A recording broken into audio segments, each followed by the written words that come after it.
I'm currently out on the road with Elevation. I'm teching for these guys, and this is my 4th tour. We're currently in St. Louis. One thing that they've kind of changed up for this tour is that they've gone back to using real amps. Previous tours, they always used the Quad Cortex from Neural DSP, and I have to say, the Quad Cortex sounds phenomenal. But when we went to real amps, there's a big difference. Even though the amps sound fantastic, it still comes with its challenges. The first day when we started sound checks, 2 of the amps died right out of the gate. And so it was a couple days before we were able to get them back up and running. On that note, huge shout out to Mark at Oklahoma Guitar and Amp Repair. They got us up and running super quick, worked us into the schedule, and even had one of the amps shipped down the road to a future tour stop, and was just super helpful in getting the amps back up and running while we were out here on the road. One of the other big challenges with running amps is just they are so loud. Even in these arena type settings where, you know, there's a big crowd, big PA, you know, it's a loud environment. Finding somewhere to put this cart so that it's not just blasting at somebody the whole show can be kind of a challenge. Right now I'm in a hallway that's directly behind the stage. There's we're at a university, so there's a basketball court down here. There were people you know, practicing earlier. It's just kind of an odd thing to try to find somewhere for this so that it's not just pummeling somebody with volume. Especially like the video guys, they usually set up a little ways away from the stage, and so try not to bother them or you know, bother other people working here. It's definitely a challenge with the volume. So I can see why people are going to modelers more and more, even on large stages, even in outdoor environments. They're just easier. But when it comes to amps, they just don't quite sound the same.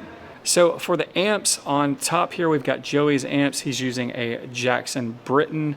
We're using that on the EL84 setting. And then he has a 65, I believe that's the Memphis, which, if I remember correctly, is a 6v6 kind of Fendery style thing. They're kind of set on the edge of breakup, and then he's using overdrives that have been captured from the Quad Cortex. On the bottom here, we've got E. Edwards amps. He has the Paul Reed Smith JMod 100, and then a Blackface, you know, what is that, 65 to 67, somewhere in there, Bandmaster. The Bandmaster is actually the amp that stopped working on the first day, and then Joey's Jackson stopped working. That was the one we had to have shipped. The Bandmaster was an easy fix. One of the power amp tubes was red plating, and then also Mark from OKC Guitar and Amp Repair replaced a few resistors, just a few things that had kind of drifted out of spec on that one, but they're back up and running, and they sound just unbelievable.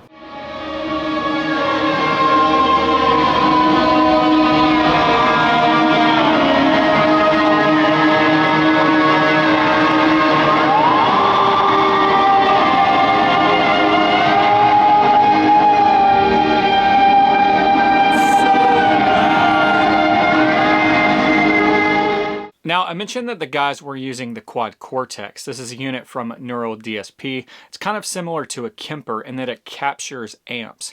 It captures a signal chain of a microphone on a cabinet with an amplifier, and kind of replicates that in the digital world. Now, the cool thing about the Quad Cortex is that it also can capture overdrive pedals and different drive stages. And so the guys are actually still using those captures for other drive stages on their pedal boards. They've added additional reverbs and delays just to suit their preferences, and that kind of makes up the core of their pedal board. I think one of the great things about the Quad Cortex is that if you have an amp that you know and love, that you're used to, you can capture that and move it into the digital world. And then depending on the setting or your needs, you can go back and forth, and they're going to be very, very similar. Now, that being said, as good as the QC is, there are differences. So I caught up with E. Edwards and I asked him kind of his major takeaways when hopping back and forth between the amp and the Quad Cortex. What do you feel like is the biggest difference going from using the modeler, because you've been using the Quad Cortex for a while, going to amps? Like, what sticks out to you? Yeah, it's been a couple years. I really love the consistency of the modeler and just plug and play.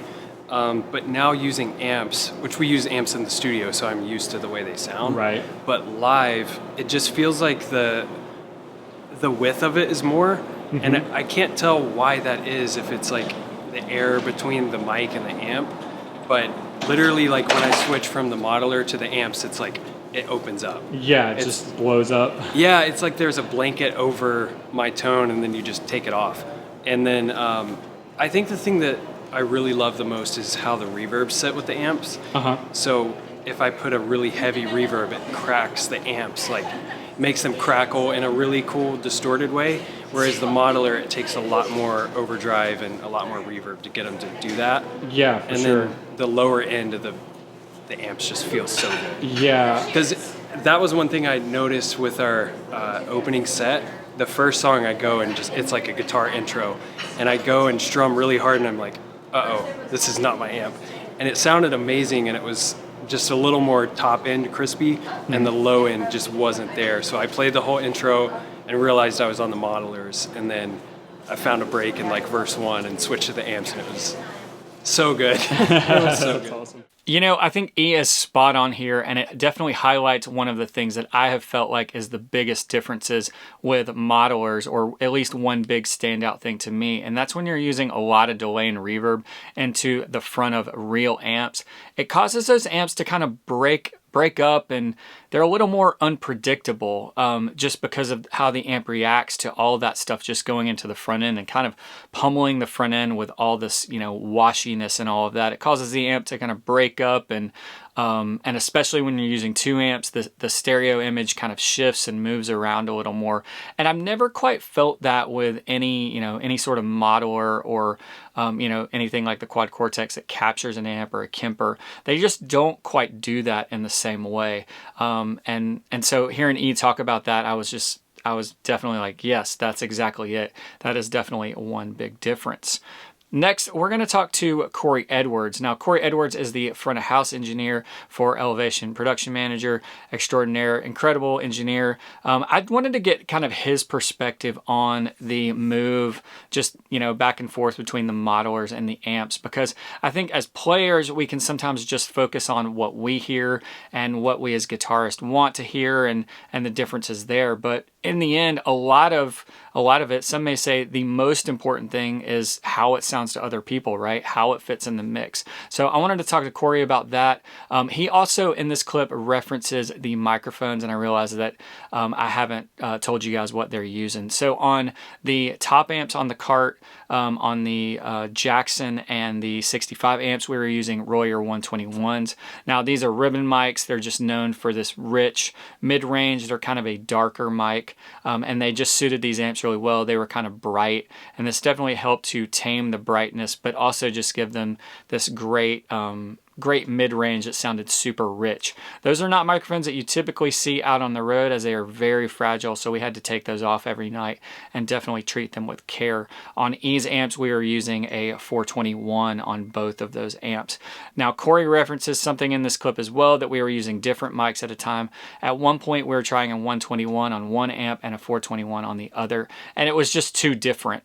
And using the same amp on both mics kind of helped normalize it, kind of helps create a similar stereo image from both sides. It doesn't, it feels more centered. It just feels less kind of this distracting difference between each side. The biggest difference I noticed when we went from modelers to amps, what I thought I really loved about the modelers was the clarity in them, but when we switched over to the amps, what it did was give me some more mid-range saturation, which helped just spread the middle of the mix. Our tones are very unique in that we don't have like a lead and a rhythm player, and so I'm trying to create one big sound. So I really loved what the amps did to the imaging, and we went with paired mics on each set of amps so that the left and right were different slightly, but gave us a really nice stereo field. A couple shows we had to go back to the modeler, and obviously the tone was great, but I noticed a big difference in the way that the tone smeared, if that makes sense, and I was just able to get them up and honestly louder in the mix than I was previously with the modeler. So with the paired microphones, because the amps are different, the way that I'm treating them at front of house is I'm painting them off-centered slightly, and so what that does is the accumulation of the two tones, I guess, create the one big guitar sound.